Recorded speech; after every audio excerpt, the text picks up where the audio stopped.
सत्संग के प्रेमियों, आज हम बात करने जा रहे हैं उस पावन हस्ती के बारे में जिन्होंने निरंकारी मिशन को अपनी ममता, त्याग और असीम प्रेम से सींचा है।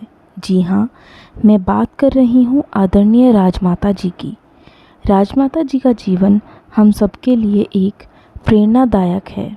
उनका हर शब्द, हर मुस्कान और हर सीख आज भी हमारे जीवन में नई दिशा और नई ऊर्जा भर देती है। आज की इस वीडियो में आइए हम सब मिलकर राजमाता जी की सुनहरी यादों को ताज़ा करिए। प्यार से कहना, धन्यंकार जी। जब जब कागज पर लिखा मैंने माँ का नाम, कलम अदब से बोल उठी, हो गए चारों धाम। वो एक चेहरा जो याद आता है तो मन में ममता की मिश्री सी घुली जाती है। एक याद जो कभी धुंधली नहीं पड़ती, एक नाम जो ताकत बनकर गुरमत के पथ पर चलने का हौसला देता है।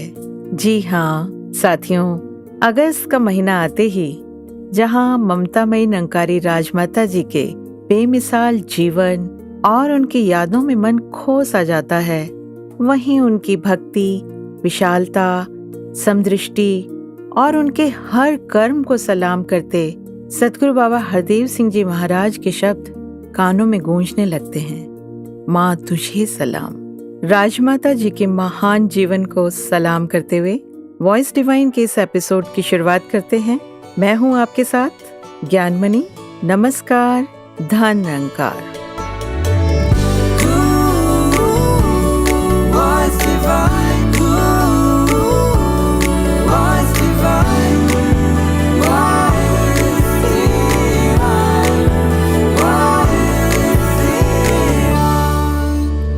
वॉइस डिवाइन के आज के एपिसोड में हम दोहराएंगे निरंकारी राजमाता जी की बेशकीमती शिक्षाओं को और कोशिश करेंगे कि उन शिक्षाओं से अपने जीवन को आलोकित करें।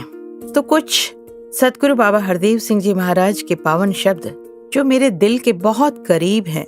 सतगुरु बाबा जी ने निरंकारी राजमाता जी के लिए फरमाया कि उन्होंने तू को महत्ता दी, इस तू के रंग में रंगे रहे, इस निरंकार में पूर्ण आस्था विश्वास कायम रखा।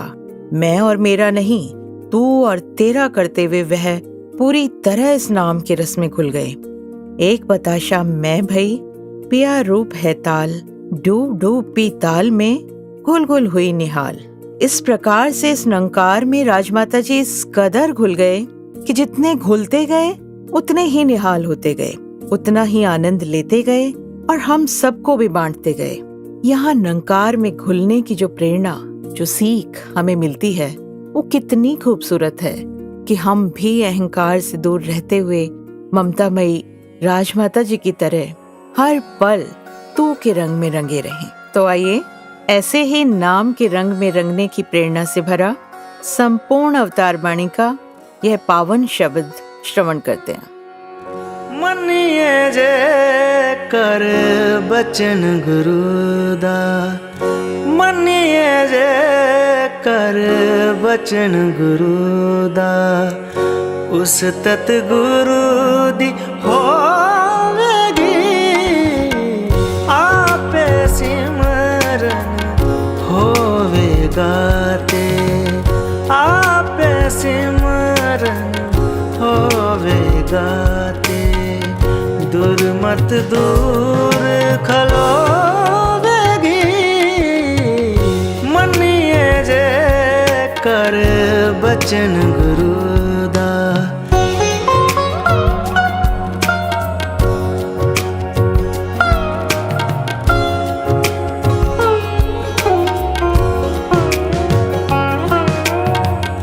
गुरु बचन है ज्ञान गुरुदा, निरंकार है इसदा नाम, निरंकार है इसदा नाम। आप तरे मन के कुल तारे, आप तरे मन के कुल तारे, जम राजा करे सलाम,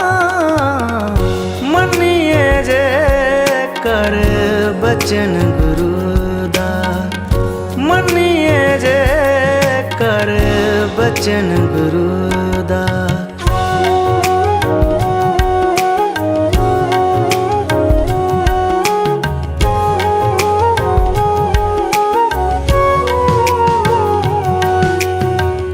पाणा मन्ने निरंकार दा सतगुरु ते विश्वास करे, सतगुरु ते विश्वास करे। कहे अवतार सदा होए सुखिया, कहे अवतार सदा होए सुखिया।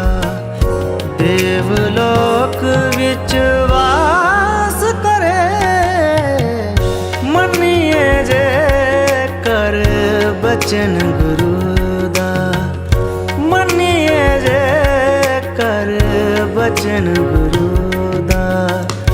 उस तत गुरु दी होवेगी आपे सिमरन होवेगा ते, आपे सिमरन होवेगा ते। दुर्मत दूर खलोवेगी, मन्निए जे कर बचन गुरु दा, मन्निए जे कर बचन गुरु दा, मन्निए जे कर बचन गुरु दा। राजमाता जी की शिक्षाओं को जिसने भी अपनी जिंदगी में उतारा तो जाहिर सी बात है कि जिंदगी संवरती चली गई। वॉइस डिवाइन के इस सफर पर आइए जुड़ते हैं आदरणीय बहन प्रीति जी अमृतसर से और सुनते हैं राजमाता जी से जुड़े उनके अनुभव।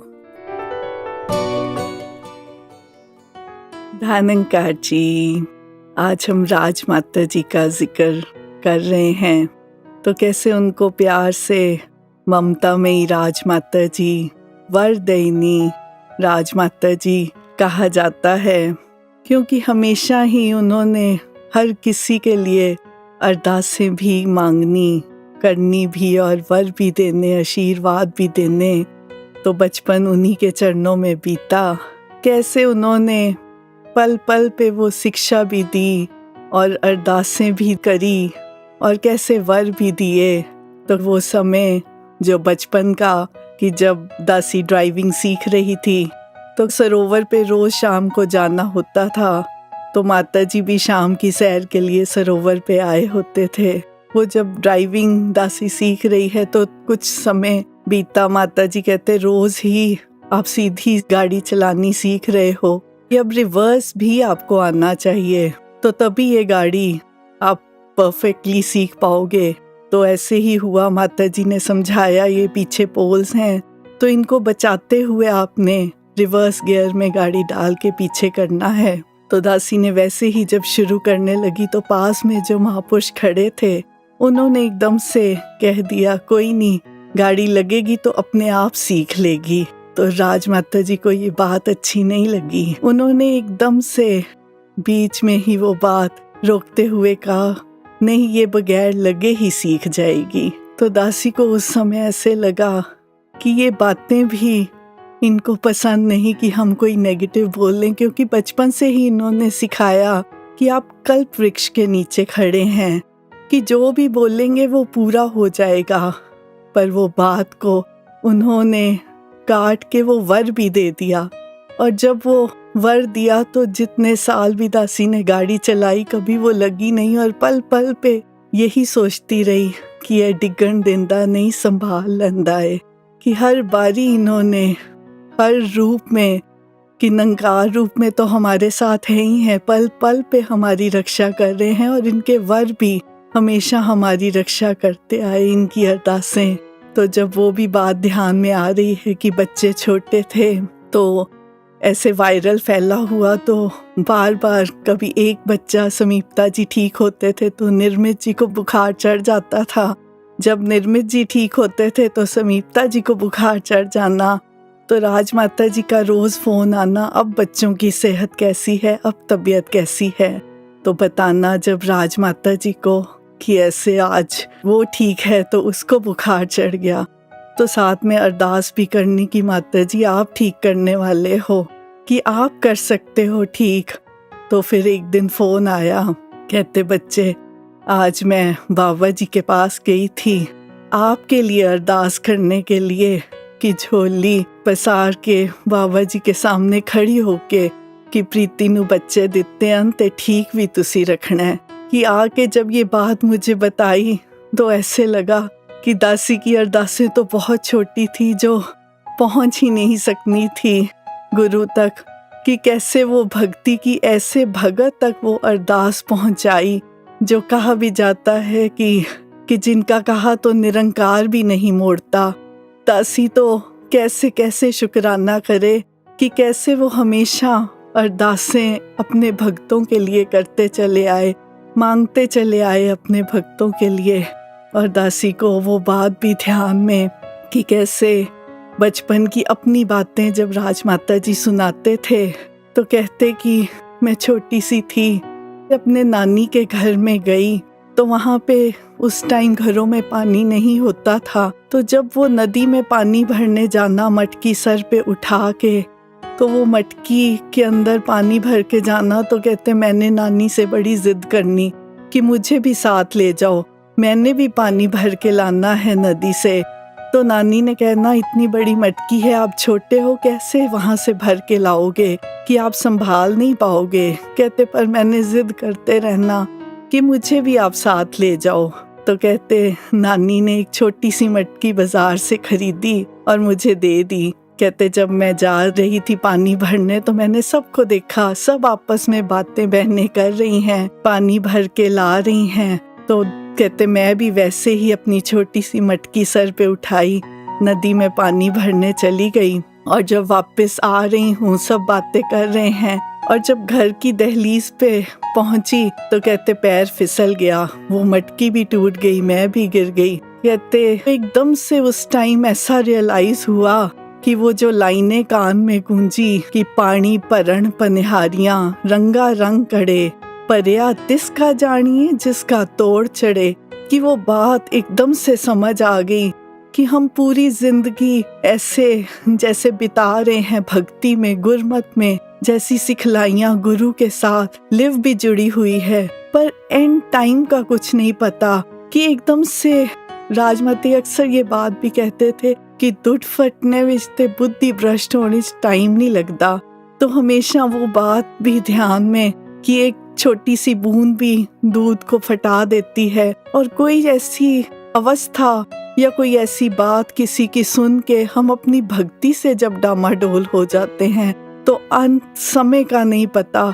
तो ऐसे ही जो भगत भी अरदास करते हैं कि ऐसी भक्ति हमारी हो कि कोई भी बेदाग जो भक्ति हमारी अरदासें जो की जाती हैं तो ऐसे भाव हमारे बन जाएं कि एंड टाइम का कुछ नहीं पता कि कहीं ये भक्ति की हुई वो मुक्ति भी हमें मिलेगी या नहीं मिलेगी, वो संभव है या नहीं है। ये एंड टाइम तक हमें सिखलाइयाँ जो उनकी कि हमेशा उन्होंने इसीलिए सेवा सिमरन सत्संग से जोड़ा हमें कि जब हम सत्संग करते चले जाते हैं तो हमारा विश्वास और दृढ़ होता चला जाता है, और जब विश्वास दृढ़ हो जाता है तो ये निरंकार का एहसास और पक्का होता चला जाता है, और जब निरंकार का एहसास पक्का होता जाता है तो गुरु पे जो विश्वास, इतबार और गुरु को देख के वो परमात्मा के दर्शन, और जब सिमरन करते हैं तो वो गुरु के जो दर्शन साथ साथ कर रहे होते हैं, वो अपने में ही एक भक्ति, वो एहसास और यही जो भावना दासी की जो सिखलाइयाँ राजमाता जी से हमेशा लेते गए कि वो अपने जीवन में भी ढालते चले जाएं कि किसी का कभी दिल ना दुखाएं और कोई मुंह से ऐसी बात ना निकल जाए। और यही अरदास सद्गुरु माता जी के चरणों में कि जैसा आप जी चाहते हो जीवन वैसा आप जी बना दो। धन्यकार जी।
राजमाता जी के इस गीत को श्रवण करने के बाद मुझे एक किस्सा याद आ रहा है कि किस प्रकार राजमाता जी को संपूर्ण अवतार बणी कंठस्थ थे।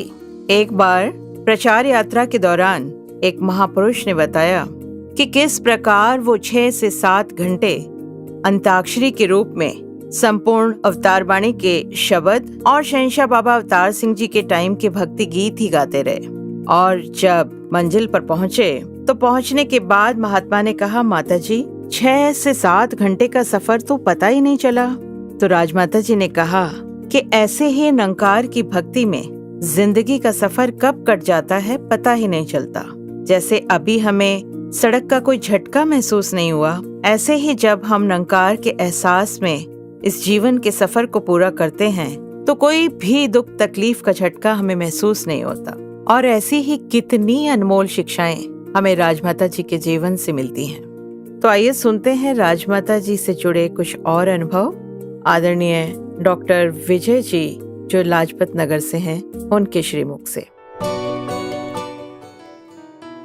धन्यकार जी, दास ने 1980 में ये ब्रह्म ज्ञान की प्राप्ति हुई और 1993 से उनके साथ बहुत ही एक प्यार मिला उनका। दास हर संडे को उनके पास आना होता था। तो एक बार की बात दास आपके चरणों में रखेगा कि जैसे ही दास पूज्य राजमाता जी कमरे से बाहर आया तो कुछ बहनें वहाँ पे ड्यूटी दे रही थी।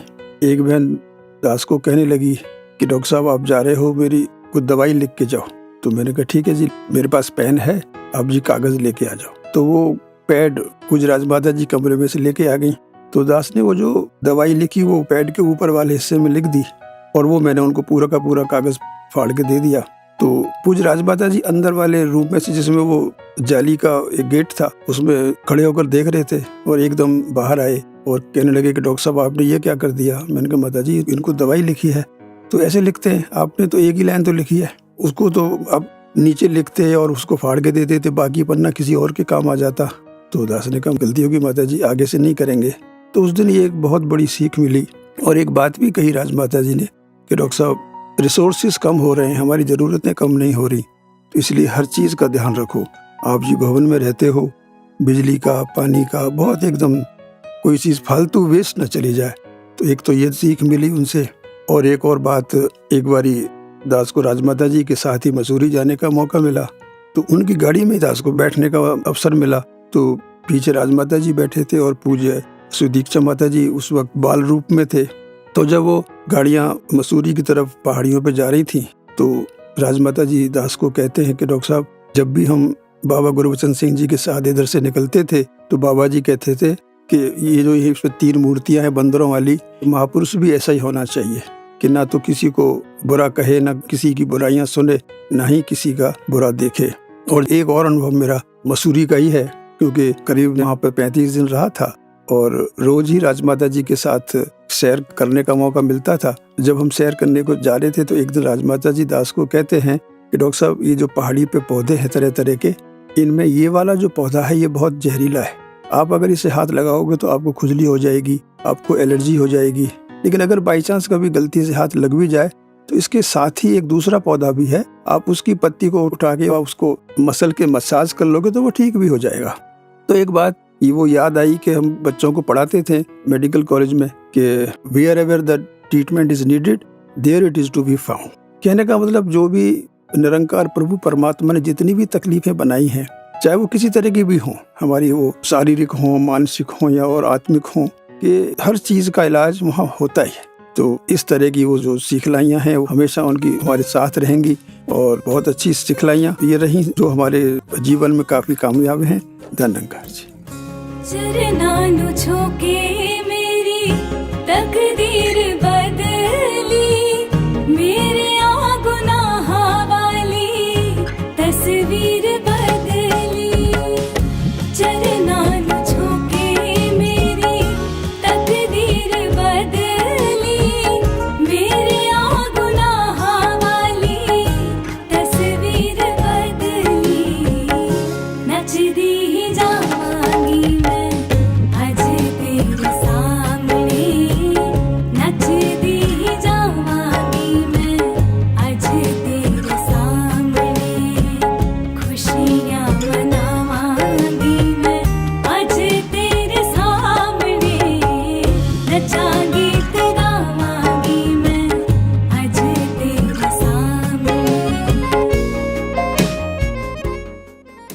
राजमाता जी की शिक्षाएं हर आयु, हर वर्ग को गुरमत के सांचे में ढालने वाली होती थीं और उनके जीवन को निखारने वाली होती थीं। जहां वो बच्चों को समझाती थीं कि आपके माता पिता एक देवी देवता के समान हैं, इनका कभी निरादर नहीं करना, और जो बच्चे सुबह उठकर अपने माता पिता के चरण छूकर नमस्कार करके जाते हैं उनके जीवन में कभी कोई कमी नहीं आती। तो वहीं वो माता पिता से भी ये अनुरोध करती थीं कि बच्चों को बनाने या बिगाड़ने में आपका भी बहुत बड़ा रोल होता है। पालने में झूलने और माँ की लोरियों में ही उसके आने वाले समय के बीज बोए जाते हैं। तो माता पिता का फर्ज बनता है कि ये जो दाता की दात है, जो ये बच्चे हैं, इनको बड़ी लगन से पालें, अपने बच्चों को सदा अपने साथ सत्संग में लाएं, ताकि उनके कोमल मनों पर महापुरुषों की छाप पड़ सके और आने वाले समय में पक्के सेवादार गुरसिख बनकर वो संसार की सेवा करने के काबिल बन सके। इसी से जुड़ी एक कहानी जो मैंने उनके श्रीमुख से सुनी, वो मुझे याद आ रही है कि एक बार एक बच्चा स्कूल में पढ़ता था और वो वहाँ से कोई ना कोई चीज चोरी करके डेली लाता था, कभी पेंसिल तो कभी रबड़, और माँ उसे शाबाशी देती थी। तो धीरे धीरे वो आगे किताबें, कॉपियाँ और भी सामान चुरा कर लाने लगा और माँ ने बड़े गर्व से कहा कि देखो, मेरा बच्चा तो खुद ही अपना खर्चा उठा लेता है, इसको हमारी किसी मदद की जरूरत ही नहीं है। धीरे धीरे वो चोरी की आदत डाके में बदलने लगी और उसका हौसला बढ़ता बढ़ता डाके के बाद जब फांसी तक पहुंचा, तो जिस दिन उसको फांसी लगनी थी उससे उसकी अंतिम इच्छा पूछी गई। उसने कहा कि मेरी माँ को बुला दो, मुझे उनके कान में कुछ कहना है। माँ को बुलाया गया। माँ जब पास आई तो उसने धीरे से माँ का कान काट लिया। माँ ने रोते हुए पूछा कि तुमने ऐसा क्यों किया मेरे साथ? बेटे ने कहा, माँ, मुझे यहाँ तक पहुँचाने में आपका बहुत बड़ा योगदान है। आप यदि बचपन में ही मुझे चोरी करने से रोकती, मेरा उत्साह नहीं बढ़ाती, मुझे शाबाशी नहीं देती, तो मैं कभी डाका नहीं डालता, और डाका नहीं डालता तो कभी भी मुझे फांसी नहीं होती। तो निरंकारी राजमाता जी छोटी छोटी कहानियों से, प्रैक्टिकल स्पिरिचुअलिटी वाली बातों से हमारे मर्म को छूते रहे और हमें सही जीवन जीने की ट्रेनिंग देते रहे। और जिन्होंने भी ऐसी शिक्षाओं को जीवन में अपनाया, उनके जीवन निखरते गए, घर स्वर्ग के नक्शे के समान बनते गए। तो आइए निरंकारी राजमाता जी के जीवन से और प्रेरणा लेने के लिए सुनते हैं आदरणीय वरिंदर विक्की जी को।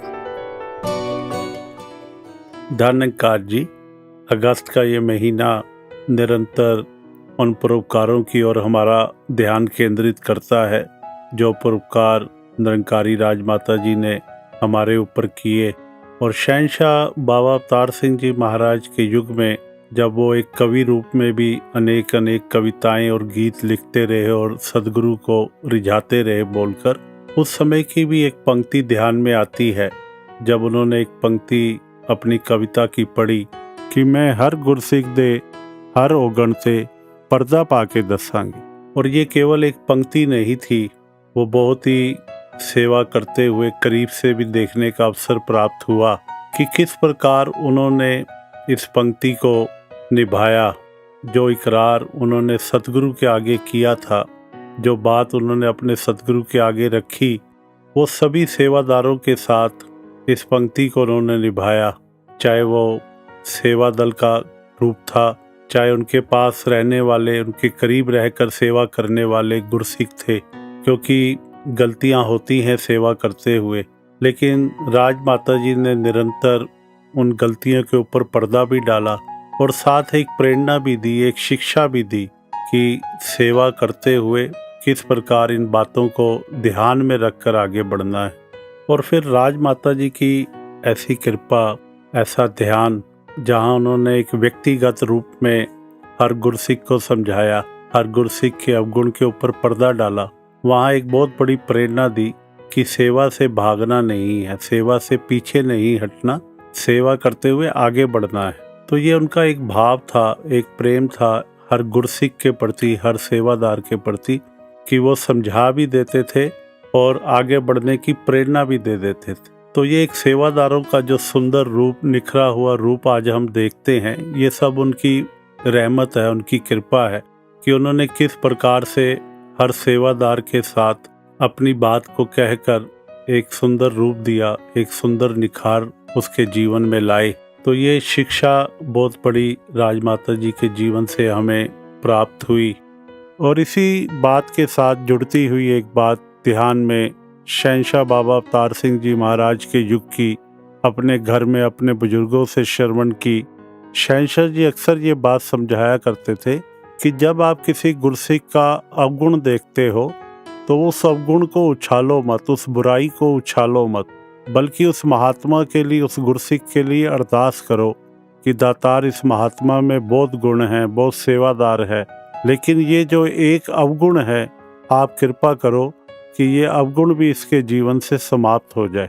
और केवल ये अरदास ना करो बल्कि साथ में अपने लिए भी अरदास कर दो कि दातार कृपा करना मेरे जीवन में ये अवगुण ना आ जाए। तो ये सिखलाई शहंशाह बाबा अवतार सिंह जी महाराज भी निरंतर इस रूप में अपने भक्तों और संतों को देते रहे।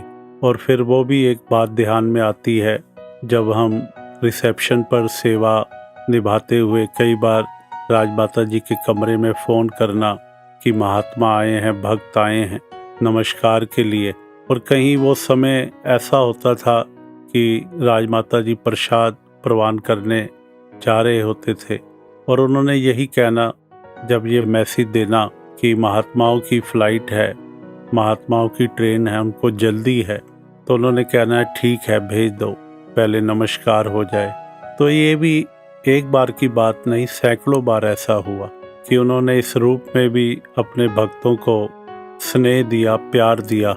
और सद्गुरु की कदर कैसे की जाती है, सद्गुरु को कैसे अपनी सेवा से, अपनी भक्ति से रिझाना है, ये भी राजमाता जी ने बहुत सुंदर सिखलाइयाँ जीवन में दी। और आज उन सिखलाइयों को जब याद करते हैं तो वक्त के रहबर, वक्त के सद्गुरु के ऊपर उतना ही विश्वास, उतना ही प्यार, उतनी ही श्रद्धा का भाव फिर से उमड़ कर आता है कि ये सिखलाइयाँ ही हैं उन बुजुर्गों की कि जिन्होंने हर पल हमारी संभाल की और हमें एक शिक्षा दी कि सद्गुरु के वचन को मानकर आगे बढ़ते हुए, सेवा करते हुए जीवन की यात्रा को तय करना है। तो आज भी यही अरदास, यही प्रार्थना है सद्गुरु के चरणों में कि हर पल शुक्राने का भाव हो, सेवा का भाव हो और इस मालिक खालिक के ऊपर विश्वास और यकीदा हमेशा हमेशा के लिए कायम रहे।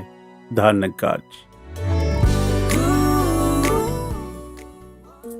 राजमाता जी समझाते थे कि जिस तरह दुनिया में रिश्ता कराने वाला कोई ना कोई विचोला होता है, बहन भाई व माता पिता तो होते हैं, पर विचोले का अपना महत्व होता है। इसी प्रकार आत्मा का मिलाप कराने वाला विचोला सतगुरु होता है। और जैसे हम धन्यवाद उस वस्तु देने वाले का करते हैं, मानो हम दुकानदार से शक्कर लेते हैं, दुकानदार को ही राम राम कहते हैं, उसी का धन्यवाद करते हैं, वस्तु का कभी भी किसी ने धन्यवाद नहीं किया।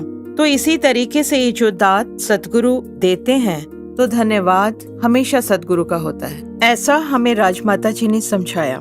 और ऐसे ही जब किसी ने राजमाता जी से पूछा कि माता जी हम रोज रोज संगत जाते हैं और रोज रोज वही बात सुनते हैं, तो माता जी ने इतना सुंदर जवाब दिया कि हम रोज रोज सब्जी दाल वही खाते हैं ताकि हमारी शारीरिक सेहत सही रहे। ऐसे ही मानसिक और आत्मिक सेहत के लिए रोज इस निराकार प्रभु का संग जरूरी है, सत्संग जरूरी है। तो आइए ऐसी ही और शिक्षाओं से जुड़ते हैं साहित्य से में।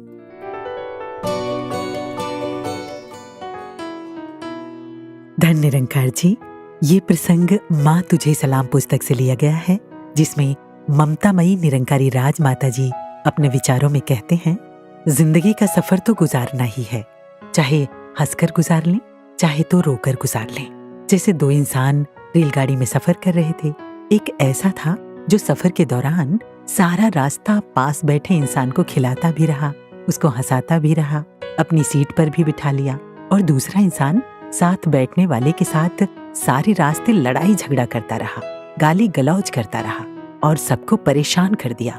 सफर दोनों ही कर रहे हैं, स्टेशन आएगा, दोनों उतर जाएंगे, बात दोनों की चलेगी, लेकिन एक की शोभा होगी और दूसरे की बात और तरह से होगी। इसलिए हम अपना ये जीवन सफर दूसरों को सुख देकर तय करें। कभी किसी पर दोष न लगाएं, बल्कि हमेशा स्वयं के सुधार की बात ही सोचें। कई बार तो इंसान भगवान के ऊपर भी दोष लगाना शुरू कर देता है। एक बार दोपहर के समय कोई इंसान जा रहा था। एक घना सा आम का पेड़ आया तो उसके नीचे लेट गया। सोचने लगा, इतना बड़ा पेड़ और इतने छोटे छोटे आम के फल, और उधर तरबूज की बेल बेचारी इतनी छोटी और उस पर इतने बड़े बड़े तरबूज।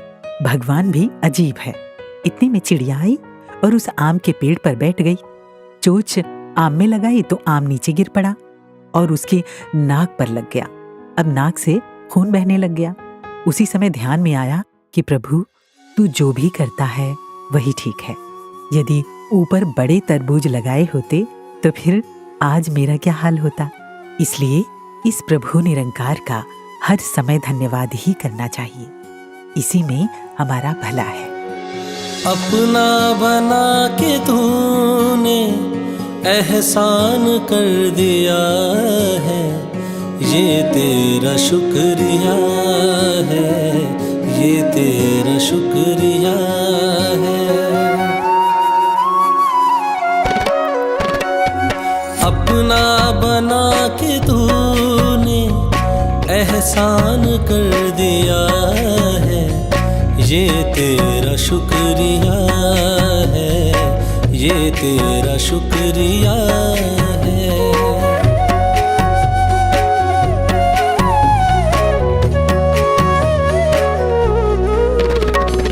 अपना बना के तूने एहसान कर दिया है, ये तेरा शुक्रिया है, ये तेरा शुक्रिया है।